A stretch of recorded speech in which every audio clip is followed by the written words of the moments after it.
ভাইকে গরমের জন্য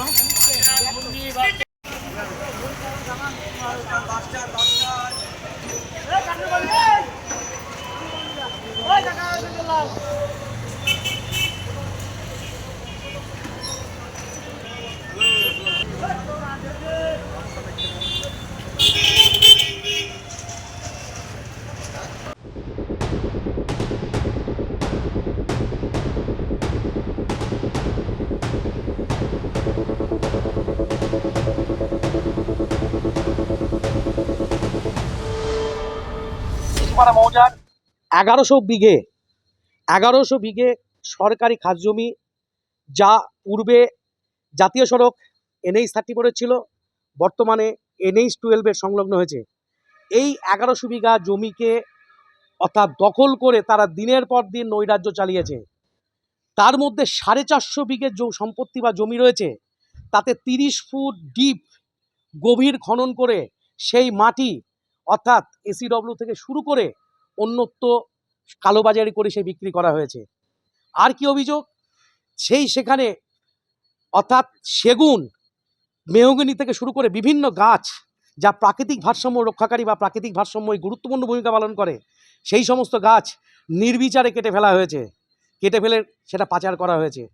এছাড়া আরও বিশেষ, যেটা শুনলে অর্থাৎ প্রত্যেক মানুষের হৃদয় পর্যন্ত কেঁপে উঠবে, আদিবাসী সম্প্রদায়ের মহিলা যারা অনুন্নত শ্রেণীর, তাদেরকে প্রতি রাতের ওই সমস্ত আসামিগণের ভোগের শিকার বস্তুতে পরিণত হয়েছে। এক্ষেত্রে উল্লেখযোগ্য আসামিগণ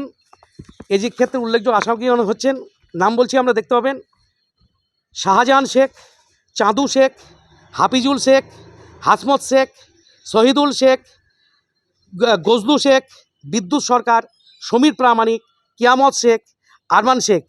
আর সর্বোপরি যে নামটা, যার মদতে, যার নির্দেশে এই সমস্ত কার্যকলাপ পরিচালিত হয়েছে, যাকে বললে সমস্ত কিছু বলা হতো যে এই কাজটা তোরা কিছুই করতে পারবি না, আমাদের মাথায় যার হাত রয়েছে, তোরা আমরা কিচ্ছু করতে পারবি না। এই সমস্ত চোরাকারবারি কার্যকলাপের টাকা, লাভ্যাংশ তাদের সেই জায়গায় পাঠানো হতো। কোথায়? সেই নাম অর্থাৎ সাংসদ অভিষেক বন্দ্যোপাধ্যায়, যিনি এই সমস্ত, তার মদতে এই সমস্ত কার্যকলাপ পরিচালিত হয়েছে। এরা একটা তাণ্ডব চালায়, দীর্ঘদিন ধরে করছে এই জিনিসগুলো। এমনকি মাটি যেভাবে কেটেছে তার ধারণার বাইরে, মোটামুটি 400-450 বিঘা শেষ করে দিয়েছে মাটি কেটে। এইটা নিয়ে আমি অভিযোগ দিই, হ্যাঁ, থানায় অভিযোগ এর আগেও আমি দিয়েছি, কোনো স্টেপ নেয়নি। তারপরে এমনকি আমাদের কল্লোল খাঁ মহাশয়ের কাছে একটা দরখাস্ত লিখে পাঠানো হয়েছিল, কোনো রেসপন্স পাইনি। আজকে দীর্ঘদিন ধরে এইগুলো করছে ওরা।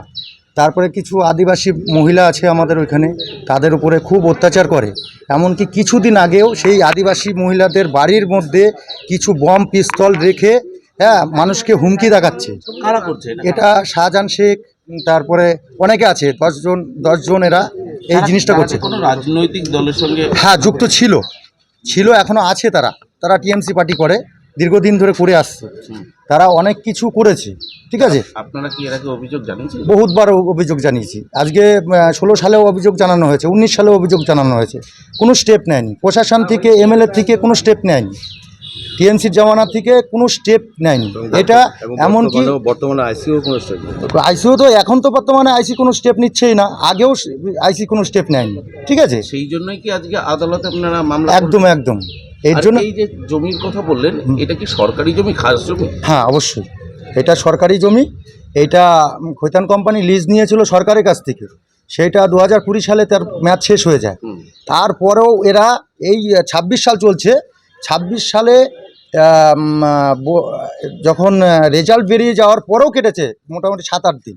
তারা আপনারা এখন কি চাইছেন? আমরা সাজা চাচ্ছি, এর যাতে কঠোরতম সাজা হয়, এইটাই আমরা দাবি করছি। আমরা সবাই মিলে অভিযোগ করেছি শাহজাহান শেখ, তারপরে চান্দু শেখ, হাফিজুল শেখ, হাসমত শেখ, শহীদুল শেখ, গজলু শেখ, সমীর পরামানিক, তারপরে কিয়ামত শেখ, বিদ্যুৎ সরকার, তারপরে আরমান শেখ, এদের নামে। আর এদের তো নেতৃত্ব দিচ্ছে একজনাই, সেটা অভিষেক ব্যানার্জি, একদম শিওর এটা অভিষেক ব্যানার্জি এই তার কাজগুলো। নামেও করেছে? হ্যাঁ, অবশ্যই।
কাশিপাড়া মৌজার 1100 বিঘে সরকারি খাস জমি, যা পূর্বে জাতীয় সড়ক NH-34 ছিল, বর্তমানে NH-12 সংলগ্ন হয়েছে। এই 1100 বিঘা জমিকে অর্থাৎ দখল করে তারা দিনের পর দিন নৈরাজ্য চালিয়েছে। তার মধ্যে 450 বিঘে সম্পত্তি বা জমি রয়েছে, তাতে 30 ফুট ডিপ গভীর খনন করে সেই মাটি অর্থাৎ ECW থেকে শুরু করে অন্যত্র কালোবাজারি করে সে বিক্রি করা হয়েছে।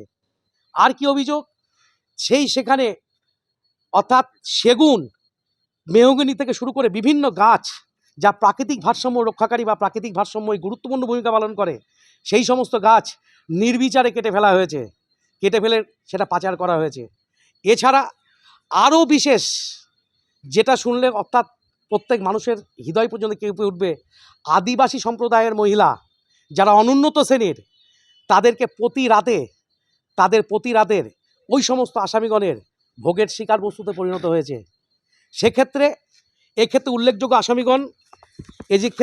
আসামিগণ হচ্ছেন, নাম বলছি, আমরা দেখতে পাবেন